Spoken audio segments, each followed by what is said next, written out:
ನಿಮ್ಗೆಲ್ಲರಿಗೂ ನಮಸ್ಕಾರ. ಕರ್ನಾಟಕ ರಾಜಕಾರಣದಲ್ಲಿ ಕಳೆದ 3-4 ದಿನಗಳಿಂದ ಏನು ಬೆಳವಣಿಗೆಗಳು ನಾವು ನೋಡ್ತಾ ಇದ್ದೀವಿ, ಅದು ಎಸ್ಪೆಷಲಿ ದಾವಣಗೆರೆ ದಕ್ಷಿಣ ವಿಧಾನಸಭಾ ಉಪಚುನಾವಣೆ ನಂತರ ಅದಕ್ಕೆ ಸಂಬಂಧಪಟ್ಟಂತ ಬೆಳವಣಿಗೆಗಳು. ಇವು ಭಾರತ ದೇಶದಲ್ಲಿ ಯಾವ ರೀತಿ ಪ್ರಜಾಪ್ರಭುತ್ವ ಕೆಲಸ ಮಾಡ್ತಾ ಇದೆ, ಪ್ರಜಾಪ್ರಭುತ್ವದೊಳಗೆ ಒಂದು ಪಾರ್ಟಿ ಸಿಸ್ಟಮ್ ಅಂತ ಏನಿದೆ, ಪಾರ್ಟಿ ಒಳಗೆ ಆಂತರಿಕ ಪ್ರಜಾಪ್ರಭುತ್ವ ಹೇಗೆ ಕೆಲಸ ಮಾಡ್ತಾ ಇದೆ ಅಥವಾ ಕೆಲಸ ಮಾಡ್ತಾ ಇಲ್ಲ ಅನ್ನೋದು, ಹಾಗೇನೆ ಹೆಂಗೆ ಗುಂಪುಗಾರಿಕೆ ಆಗ್ತದೆ, ಹೆಂಗೆ ಒಬ್ಬ ಲೀಡರ್ ಇನ್ನೊಬ್ಬರನ್ನ ತುಳಿಯೋದಕ್ಕೆ ಪ್ರಯತ್ನ ಮಾಡ್ತಾರೆ, ಹೆಂಗೆ ಸ್ವಾರ್ಥ ಅನ್ನೋದು ಹಲವಾರು ನ್ಯಾರೇಟಿವ್ಸ್ಗಳನ್ನು ಹುಟ್ಟಾಕುತ್ತೆ.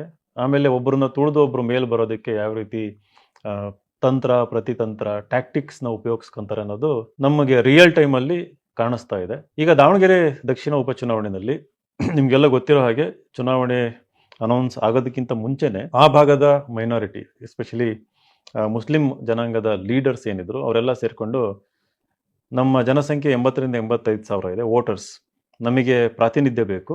ಶಾಮನೂರು ಶಿವಶಂಕರಪ್ಪನವರು ಬದುಕಿದ್ದಾಗ ಹೇಳಿದರು, ನನ್ನ ಕೊನೆ ಚುನಾವಣೆ, ನನ್ನ ನಂತರ ಮುಸ್ಲಿಮ್ಸಿಗೆ ಇಲ್ಲಿ ಟಿಕೆಟ್ ಕೊಡ್ತೀವಿ ಅಂತಂದು. ಸೊ ಅದನ್ನು ಮೇಯ್ನ್ ಒಂದು ಪ್ಲ್ಯಾಂಕ್ ಆಗಿ ಇಟ್ಕೊಂಡು ಟಿಕೆಟ್ ಕೇಳಿದರು, ಹೋರಾಟ ಮಾಡಿದರು. ನಮಗಿಲ್ಲ ಅಂದರೆ ಕಡೆ ಪಕ್ಷ ಅಹಿಂದದವ್ರಿಗೆ ಕೊಡಿ, ಕುರುಬ್ರಿಗೆ ಕೊಡಿ, ಅಥವಾ ನಾಯಕರಿಗೆ ಕೊಡಿ, ಯಾರಿಗಾದ್ರೂ ಒಬ್ರಿಗೆ ಕೊಡಿ ಅಂತಂದು ಹೋರಾಟ ಮಾಡಿದರು. ಅದರಲ್ಲಿ ಅಬ್ದುಲ್ ಜಬ್ಬಾರ್ ಅವರು ಮುಂಚೂಣಿಯಲ್ಲಿದ್ದರು. ಅವ್ರ ಹೆಸರು ಕೂಡ ಚರ್ಚೆ ಆಯ್ತಂತೆ.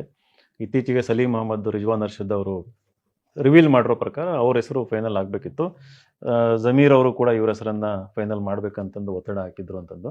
ಕೊನೆ ಗಳಿಗೆನಲ್ಲಿ ಹೈಕಮಾಂಡ್ ಬಾಗಲಕೋಟೆನಲ್ಲಿ ಸಂಪ್ರದಾಯದ ಪ್ರಕಾರ ಫ್ಯಾಮಿಲಿಯವರಿಗೆ ಕೊಟ್ಟಿದ್ದೀವಿ, ಹಾಗಾಗಿ ದಾವಣಗೆರೆನಲ್ಲೂ ಕೂಡ ಸಂಪ್ರದಾಯದ ಪ್ರಕಾರ ಸಂಪ್ರದಾಯದ ಹೆಸರಲ್ಲಿ ಇಲ್ಲೂ ಕೂಡ ಇವ್ರಿಗೆ ಕೊಡೋಣ.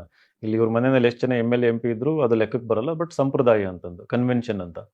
ಸೊ ಅಲ್ಲಿ ಯಾರು ಇರಲಿಲ್ಲ ಅವ್ರ ಮನೆಯಲ್ಲಿ, ಅಲ್ಲಿ ಕೊಟ್ಟಿದ್ದು ನ್ಯಾಯಯುತವಾಗಿತ್ತು. ಬಟ್ ಇಲ್ಲಿ ಕೊಟ್ಟಿದ್ದು ನ್ಯಾಯಯುತವಾಗಿರಲಿಲ್ಲ ಅಂತಂದು ಒಂದು ಏನು ಮುಸ್ಲಿಂ ಜನಾಂಗದಲ್ಲಿ ನಮಗೆ ಟಿಕೆಟ್ ಸಿಗುತ್ತೆ ಅನ್ನೋ ಒಂದು ಆಕಾಂಕ್ಷೆ ಇತ್ತು. ಅದು ಸಿಗದೇ ಇದ್ದಾಗ ಅದು ಒಂದು ರೀತಿಯಲ್ಲಿ ಆಕ್ರೋಶ ವ್ಯಕ್ತ ಆಯಿತು. ಅದಾದಮೇಲೆ ಕ್ಯಾಂಡಿಡೇಟ್ ಯಾರಂತ ಮುಂಚೆ ನಾನು ಹೇಳಿದ್ದೆ ನಿಮ್ಗೆ 100% ಸಮರ್ಥ ಶಾಮನೂರೇ ತರೋದು ಅಂತಂದು. ಅದೇ ರೀತಿ ಸಮರ್ಥ ಅವರು ಟಿಕೆಟ್ ತೊಗೊಂಬಂದರು. ಅಲ್ಲಿ ತನಕ ಏನೇನೋ ಡ್ರಾಮಾ ನಡೀತು, ನಮಗೆ ಟಿಕೆಟ್ ಬೇಕಾಗಿಲ್ಲ, ಅವರೇ ಕೇಳ್ದಂಗೆ ಕೊಟ್ಟಿದ್ದಾರೆ, ಹಾಗೆ ಹೀಗೆ ಅಂತಂದು. ಸೊ ಚುನಾವಣೆನೂ ಕೂಡ ಮುಗಿದೋಯ್ತು. ಬಟ್ ಈ ಮಧ್ಯದಲ್ಲಿ ಟಿಕೆಟ್ ಅನೌನ್ಸ್ ಆಗಿ ಚುನಾವಣೆ ಮುಗಿಯೋ ತನಕ ಈಗ ಇವರೇನೆಲ್ಲ ಹೇಳ್ತಿರೋ ಪ್ರಕಾರ, ಸಲೀಂ ಅಹಮದ್ ಅವರು, ರಿಜ್ವಾನ್ ಅರ್ಷದ್ ಅವರು ಹೇಳೋ ಪ್ರಕಾರ ಪಕ್ಷ ವಿರೋಧಿ ಚಟುವಟಿಕೆಗಳಾದವು.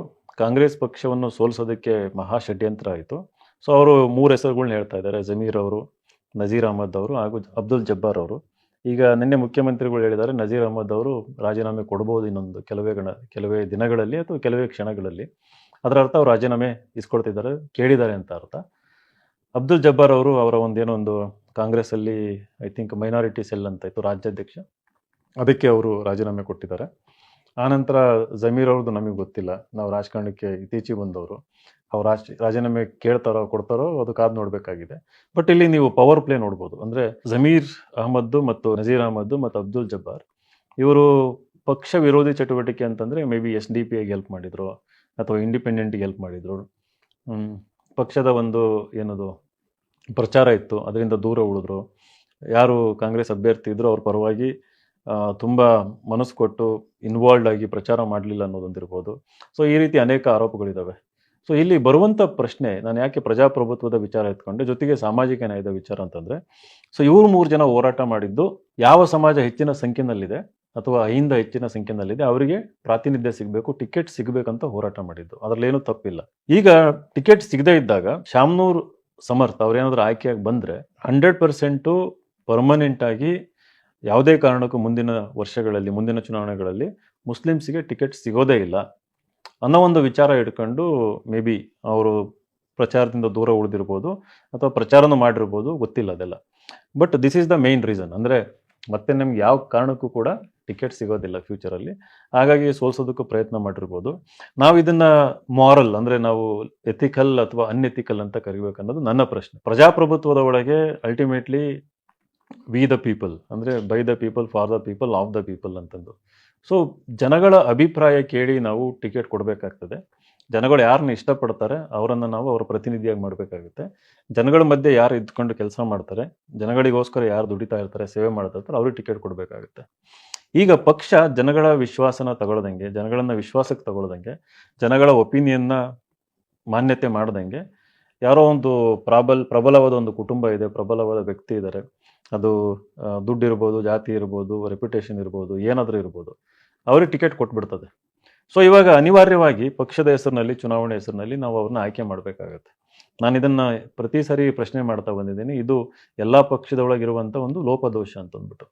ಯಾರು ಪಾಪ್ಯುಲರ್ ಇರ್ತಾರೆ ಅವ್ರಿಗೆ ಸರ್ವೆ ಮಾಡಿ, 2-3 ಜನ ಓಡಾಡ್ತಿರ್ತಾರೆ, ಅದರಲ್ಲಿ ಸರ್ವೆ ಮಾಡಿ, 2-3 ಸರ್ವೆ ಮಾಡಿ, ಅದರಲ್ಲಿ ಯಾರ ಹೆಸರು ಮುಂಚೂಣಿಯಲ್ಲಿ ಬರ್ತದೆ ಅವರಿಗೆ ಎಷ್ಟೇ ವಿರೋಧ ವ್ಯಕ್ತ ಆದ್ರೂ ಅಂಥ ವ್ಯಕ್ತಿ ಟಿಕೆಟ್ ಕೊಟ್ಟರೆ ನೀವು ನಿರಾಯಾಸವಾಗಿ ಆಯ್ಕೆಯಾಗಿ ಬರ್ತಾರೆ. ಯಾಕಂದ್ರೆ ಜನ ಇಷ್ಟಪಟ್ಟಿರ್ತಾರೆ. ಹಿಂಗೆ ಆಗದೇ ಇದ್ದಾಗ ಏನಾಗುತ್ತೆ, ಈ ಗುಂಪುಗಾರಿಕೆ ಶುರು ಆಗುತ್ತೆ. ಇವಾಗ ಒಂದು ಭಯ ಇರುತ್ತೆ, ನಮ್ಮ ಸಮಾಜಕ್ಕೆ, ಸಮುದಾಯಕ್ಕೆ ರೆಪ್ರೆಸೆಂಟೇಷನ್ ಸಿಗಲ್ಲ ಅಂತಂದಾಗ ಡೆಫಿನೆಟ್ಲಿ ಅವರು ಯಾರು ಬೇರೆ ಟಿಕೆಟ್ ತಗೊಂಡ್ಬಂದಿರ್ತಾರೆ ವಾಮ ಮಾರ್ಗದಿಂದ ಇನ್ಫ್ಲೂಯೆನ್ಸ್ ಉಪಯೋಗಿಸಿ ಅವ್ರನ್ನ ಸೋಲ್ಸೋದಕ್ಕೆ ಪ್ರಯತ್ನ ಮಾಡೇ ಮಾಡ್ತಾರೆ. ಈಗ ಅದನ್ನು ನೀವು ಆ್ಯಂಟಿ ಪಾರ್ಟಿ ಆ್ಯಕ್ಟಿವಿಟಿ ಅಂತ ಯಾಕೆ ಕರಿತೀರಿ? ಅದರಲ್ಲೂ ಆ್ಯಂಟಿ ಪಾರ್ಟಿ ಆ್ಯಕ್ಟಿವಿಟಿ ಅಂತ ಕರೆದಾಗ ಹಲವಾರು ಈ ಪ್ರೆಜುಡೀಸ್ ಅಂತಂದು ಅಂದರೆ ಕೆಲವೊಬ್ಬರಿಗೆ ಒಂದು ನ್ಯಾಯ, ಇನ್ನೊಬ್ಬರಿಗೆ ಇನ್ನೊಂದು ನ್ಯಾಯ ಅಂತಂದು. ಈಗ ಶಾಮನೂರ್ ಸಮರ್ಥ ಇಂಡಿಪೆಂಡೆಂಟ್ ಅಂತಂದು ನಾಮಿನೇಷನ್ ಫೈಲ್ ಮಾಡಿದರು ಟಿಕೆಟ್ ಅನೌನ್ಸ್ ಆಗೋಕ್ಕಿಂತ ಮುಂಚೆ. ಕಾಂಗ್ರೆಸ್ ಪಕ್ಷದಲ್ಲಿ ಇದ್ಕೊಂಡು ನಾನು ಇಂಡಿಪೆಂಡೆಂಟ್ ಅಂತ ಹಾಕಿದವರಿಗೆ ನೀವು ಇಷ್ಟೊತ್ತಿಗೆ ಉಚ್ಚಾಟನೆ ಮಾಡಬೇಕಾಗಿತ್ತು. ಅವ್ರಿಗೊಂದು ನೋಟಿಸ್ ಇಲ್ಲ, ಉಚ್ಚಾಟನೆ ಇಲ್ಲ. ಅದು ಕೂಡ ಆ್ಯಂಟಿ ಪಾರ್ಟಿ ಆ್ಯಕ್ಟಿವಿಟಿ ಅಲ್ವಾ? ಸೊ ಅದನ್ನು ಮಾಡೋದಿಲ್ಲ ಕಾಂಗ್ರೆಸ್ ಪಕ್ಷ. ಯಾಕೆ ಅಂತಂದರೆ ಪ್ರಬಲರಿಗೆ ಒಂದು ನ್ಯಾಯ, ಇನ್ನೊಬ್ಬರು ಯಾರು ಟೇಕನ್ ಫಾರ್ ಗ್ರಾಂಟೆಡ್ ಇರುತ್ತೆ. ಯಾಕೆ ಈ ಥರ ಮಾಡ್ತಾರೆ ಅಂತಂದರೆ, ಈಗ ಯಾರಾದರೂ ಮೈನಾರಿಟಿಯಿಂದ, SC ST ಕಮ್ಯುನಿಟಿಯಿಂದ ಅಥವಾ ಅತ್ಯಂತ ಹಿಂದುಳಿದ ಕಮ್ಯುನಿಟಿಯಿಂದ ಯಾರಾದರೂ ಈ ರೀತಿ ರೆಬೆಲ್ ಆದಾಗ, ಈ ರೀತಿ ಆ್ಯಕ್ಟಿವಿಟಿ ಮಾಡಿದಾಗ ಅವರ ಒಂದು ಕಮ್ಯುನಿಟಿ ಇಂಟ್ರೆಸ್ಟಿಗೋಸ್ಕರ ಅದನ್ನು ಆ್ಯಂಟಿ ಪಾರ್ಟಿ, ಅನ್ಎಥಿಕಲ್ ಅಂತಂದು ಇವರು ಮೇಲ್ ಕೂತಿರೋರು ಲೇಬಲ್ ಮಾಡ್ತಾರೆ. ಆಮೇಲೆ ಇವ್ರ ಪರವಾಗಿ ಇದ್ದೀವಿ ಅಂತ ಯಾರು ಹೇಳ್ತಿರ್ತಾರೆ ಇವ್ರ ಪರವಾಗಿ ನಿಲ್ಲೋದಿಲ್ಲ. ಅವ್ರು ರಾಜೀನಾಮೆ ನಾಳೆ ಕೊಡ್ಬೋದು ಅಂತಲೂ ಹೇಳ್ತಾರೆ. ನಾನು ಅವ್ರ ಪರವಾಗಿ ನಿಲ್ಲಲ್ಲ ಗಟ್ಟಿಯಾಗಿ, ನೀನು ರಾಜೀನಾಮೆ ಕೊಡಬೇಡ, ಅದೇನಾಗುತ್ತೆ ನಾನು ನಿನ್ನ ಜೊತೆ ಇರ್ತೀನಿ ಅಂತಲೂ ಹೇಳೋದಿಲ್ಲ. ಎಲ್ಲ ಪಾರ್ಟಿ ಹೆಸರಿನಲ್ಲಿ ಈ ಥರ ಸಂಪ್ರದಾಯ, ಪಾರ್ಟಿ ಹೆಸರಿನಲ್ಲಿ ಇವ್ರಿಗೆ ಅನುಕೂಲ ಆಗೋ ರೀತಿಯಲ್ಲಿ ಏನೇನೋ ಗೇಮ್ಸ್ನ ಆಡ್ತಾ ಹೋಗ್ತಾರೆ. ಸೊ ನನಗೆ ನಾನು ಯಾಕೆ ಇದ್ರ ಬಗ್ಗೆ ಮಾತಾಡ್ತಾ ಇದ್ದೀನಿ, ಇದು ಎಲ್ಲ ಪಕ್ಷದಲ್ಲೂ ಇರ್ತದೆ. ಪ್ರಜಾಪ್ರಭುತ್ವ ಅಂತ ಅಂದಾಗ ಜನಗಳ ಒಪಿನಿಯನ್ಗೆ ಮಾನ್ಯತೆ ಕೊಡಬೇಕಂತ ಹೇಳಿದೆ. ಆ ರೀತಿ ಕೆಲಸ ಪಕ್ಷದೊಳಗೆ ಆಗದೇ ಇದ್ದಾಗ ಪಕ್ಷಗಳು ಇಡೀ ಸರ್ಕಾರನ ಅಲ್ಲಿ ತಗೊಂಡ್ಬಂದು ಹೋರಾಟ ಮಾಡೋ ಪರಿಸ್ಥಿತಿ ಉದ್ಭವ ಆಗುತ್ತೆ. ಜನಗಳು ಇಷ್ಟಪಡುವಂಥ ಕ್ಯಾಂಡಿಡೇಟ್ ಇದ್ದೇ ಇರ್ತಾರೆ ಆ ಕ್ಷೇತ್ರದಲ್ಲಿ. ಆಲ್ರೆಡಿ ಒಬ್ರು MLA ಇರ್ಬೋದು, MP ಇರ್ಬೋದು, ಹೊಸ ಕಾಂಪಿಟೇಷನ್ ಉದ್ಭವ ಆಗ್ಬೋದು. ಅವ್ರ ಜನರು ಇಷ್ಟಪಟ್ಟರು ಅಂತಂದರೆ ಸರ್ವೆ ಮಾಡಿ ಒಪಿನಿಯನ್ ತಗೊಳ್ಳಿ. ಬಟ್ ಪೊಲಿಟಿಕ್ಸ್ ಈ ಥರ ಆಗಲ್ಲ ಅಂತಲೂ ನನಗೆ ಗೊತ್ತಿದೆ, ಇತ್ತೀಚೆಗೆ ನಾನು ತಿಳ್ಕೊಳ್ಳೋ ಪ್ರಕಾರ. ಹಂಗಂದ ತಕ್ಷಣ ನೀವು ಯಾರಾದರೂ ಈ ರೀತಿ ಲೀಡರ್ಗಳು ಇರ್ತಾರೆ, ಅವರಿಗೆ ನೀವು ಒಂದು ಮಾನ್ಯತೆ ಕೊಡ್ದಂಗೆ ಈ ರೀತಿ ಅವಮಾನ ಮಾಡೋದು, ಅವ್ರು ಈ ರೀತಿ ಏನೋ ಒಂದು ಯಾರನ್ನೋ ಸೋಲ್ಸೋದಕ್ಕೆ ಪ್ರಯತ್ನ ಪಟ್ಟರು ಅಂತಂದು ನೀವು ಅವ್ರನ್ನ ಸಂಪೂರ್ಣವಾಗಿ ಪಾರ್ಟಿಯಿಂದ ವಜಾ ಮಾಡೋದು, ಐ ಥಿಂಕ್ ಇದು ಜನಗಳ ನೈತಿಕತೆಯನ್ನು ಕುಗ್ಸುತ್ತೆ, ಅವರಿಗೆ ಹೆಲ್ಪ್ಲೆಸ್ ಮಾಡ್ತದೆ. ಯಾಕಂತಂದರೆ ಜನಗಳಿಗಿರೋ ಒಂದೇ ಒಂದು ಆಶಾಕಿರಣ ಅಂತಂದರೆ ಆ ಭಾಗದಲ್ಲಿ ಲೋಕಲ್ಲಾಗಿ ಅವ್ರ ಜೊತೆ ಇರುವಂಥ ಲೀಡರ್ಸು. ನೀವು ಅವರಿಗೂ ಇಂಪಾರ್ಟೆನ್ಸ್ ಕೊಡೋದಿಲ್ಲ, ಜೊತೆಗೆ ಅವರಿಗೆ ಒಂದು ಪ್ರಾತಿನಿಧ್ಯ ಕೊಡಲ್ಲ, ಅವ್ರನ್ನ ತೆಗೆದಾಕ್ತೀರಿ ಅಂತಂದಾಗ ಅದು ವಿಶ್ವಾಸ ಅನ್ನೋದು ಕಳೆದು ಹೋಗ್ತದೆ, ಗ್ಯಾಪ್ ಜಾಸ್ತಿ ಆಗುತ್ತೆ. ಚುನಾವಣೆಯಲ್ಲಿ ಅನಿವಾರ್ಯವಾಗಿ ನೀವು ದುಡ್ಡು, ಪವರ್ನ ಬಳಸಿ ಗೆಲ್ಲಬೇಕಾಗುವಂಥ ಒಂದು ಪರಿಸ್ಥಿತಿ ಉದ್ಭವ ಆಗ್ತದೆ. ಸೊ ಇಲ್ಲಿ ಏನು ಅವಕಾಶ ವಂಚಿತ ಕಮ್ಯುನಿಟೀಸ್ ಇದ್ದಾವೆ, ಒಂದು ಧ್ವನಿ ಇಲ್ಲದ ಕಮ್ಯುನಿಟೀಸ್ ಇದ್ದಾವೆ. ಸೊ ಇವರಿಗೆ ಅಲ್ಲಿ ಇಲ್ಲಿ ಸ್ವಲ್ಪ ಜನ ಲೀಡರ್ಸ್ ಇರ್ತಾರೆ, ನೀವು ಅವ್ರನ್ನೂ ಬೆಳೆಸೋದಿಲ್ಲ, ಅವ್ರಿಗೂ ಕೂಡ ಗಟ್ಟಿ ಮಾಡೋದಿಲ್ಲ. ಬಟ್ ಇಲ್ಲಿ ಈ ಥರ ಒಂದು ಯಾವುದೋ ಒಂದು ಹೆಸರಿನಲ್ಲಿ ಯಾರೋ ಪ್ರಬಲರು ಇವ್ರ ಮೇಲೆ ಕಂಪ್ಲೇಂಟ್ ಮಾಡಿದ್ರು ಅಂತನೋ, ಅಥವಾ ಅವ್ರದ್ದು ಒಂದು ಆಕಾಂಕ್ಷೆ ಇರುತ್ತೆ ಮಿನಿಸ್ಟರ್ ಆಗಬೇಕು ಏನೋ ಅಂತಂದ್ಬಿಟ್ಟು.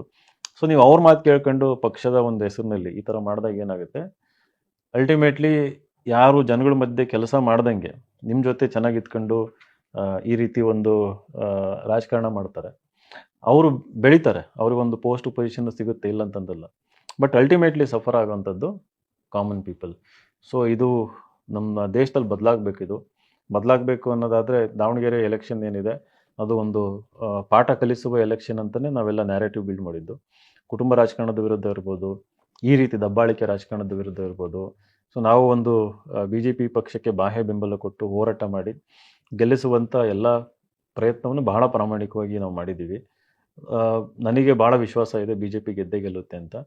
ಅಲ್ಲಿ ಗೆದ್ದಾಗ ಈ ಒಂದು ಚುನಾವಣೆಯಲ್ಲಿ ಒಂದು ಹೊಸ ಬದಲಾವಣೆ ಶುರುವಾಗುತ್ತೆ. ಇಲ್ಲಿ ಒಬ್ಬ ಸಾಮಾನ್ಯ ಕಾರ್ಯಕರ್ತನಿಗೆ ಗುರುತಿಸಿ ಟಿಕೆಟ್ ಕೊಟ್ಟಿದ್ದು BJPನಲ್ಲಿ, ಈ ಪಕ್ಷದಲ್ಲಿ ಒಂದು ಪ್ರಬಲರಿಗೆ ಟಿಕೆಟ್ ಕೊಟ್ಟಿದ್ದು. ಅದರ ವಿರುದ್ಧವಾಗಿ ಮತದಾನ ಆಗಿದೆ ಅಂತ, ಮೈನಾರಿಟೀಸ್ ಡಿವೈಡ್ ಆಗಿದೆ ಓಟು. ಆಮೇಲೆ ಸಾಮಾನ್ಯ ಜನರು ಕೂಡ ಅರ್ಥ ಮಾಡ್ಕೊಂಡು ಅಲ್ಟಿಮೇಟ್ಲಿ ಶಾಮನೂರ್ ಸಮರ್ಥನ ಸೋಲಿಸ್ಬೇಕಂತ ಓಟ್ ಹಾಕಿದಾರಂತ ನಾನು ಭಾವಿಸಿದ್ದೀನಿ. ಬರುವ ರಿಪೋರ್ಟು ಸರ್ವೆಗಳನ್ನು ನೋಡ್ತಾ ಇದ್ದರೆ BJP ಗೆದ್ದೇ ಗೆಲ್ಲುತ್ತೆ ಅಂತ ಅಂದ್ಕೊಂಡಿದ್ದೀನಿ. ಸೊ ಮುಂದಿನ ದಿನಗಳಲ್ಲಿ ಈ ರೀತಿ ಒಂದು ರಾಜಕಾರಣ ಬದಲಾಗಬೇಕು. ಸುಮ್ಮನೆ ಯಾರನ್ನೋ ವಿಕ್ಟಿಮ್ ಮಾಡೋದಕ್ಕೆ ಹೋಗ್ಬಾರ್ದು. ಅಬ್ದುಲ್ ಜಬ್ಬಾರ್ ಅವರ ಒಂದು ಏನು ವಿಕ್ಟಿಮ್ ಮಾಡೋದಕ್ಕೆ ಟ್ರೈ ಮಾಡ್ತಾ ಇದ್ದಾರೆ, ಯಾರು ಸಮಾಜದ ಪರ ನಿಂತಿದ್ರು, ಅದು ನಿಜವಾಗ್ಲೂ ಕೂಡ ವಿಷಾದಕರ. ಅವ್ರ ಪರವಾಗಿ ಯಾರು ಲೀಡರ್ಗಳು ನಿಲ್ಲೋದಿಲ್ಲ. ಸೊ ಹಿಂಗಾದಾಗ ಏನಾಗ್ತದೆ, ಯಾರು ಸ್ವಾರ್ಥಿ ಇರ್ತಾರೆ ಅಂಥ ಲೀಡರ್ಗಳು ಮಾತ್ರ ಪಕ್ಷದೊಳಗೆ ಉಳ್ಕೊಂತಾರೆ. ಸ್ವಾರ್ಥ ಇರೋ ಲೀಡರ್ಗಳು ಉಳ್ಕೊಂಡಾಗ ಏನಾಗುತ್ತೆ, ಅವರು, ಅವ್ರ ಫ್ಯಾಮಿಲಿ, ಅವ್ರ ಬಿಸ್ನೆಸ್ಸು, ಅವ್ರ ಪವರು, ಸಮಾಜನ, ಸಮುದಾಯನ, ಕ್ಷೇತ್ರನ ಸಂಪೂರ್ಣ ಇಗ್ನೋರ್ ಮಾಡಿಬಿಡ್ತಾರೆ. ಸೊ ಅಲ್ಟಿಮೇಟ್ಲಿ ಯಾರು ಲಾಸ್ ಇದು? ನಮ್ಮೆಲ್ಲರ ಲಾಸ್ ಆಗ್ತದೆ. ಸೊ ಇದನ್ನು ನಾವು ಗಂಭೀರವಾಗಿ ಯೋಚನೆ ಮಾಡಬೇಕು. ಸೊ ಈ ಒಂದು ವಿಚಾರದ ಮೇಲೆ ವಿಡಿಯೋ ಮಾಡಬೇಕು ಅನ್ನಿಸ್ತು ನನಗೆ, ಅದಕ್ಕೆ ಮಾಡಿದ್ದೀನಿ. ನಮಸ್ಕಾರ.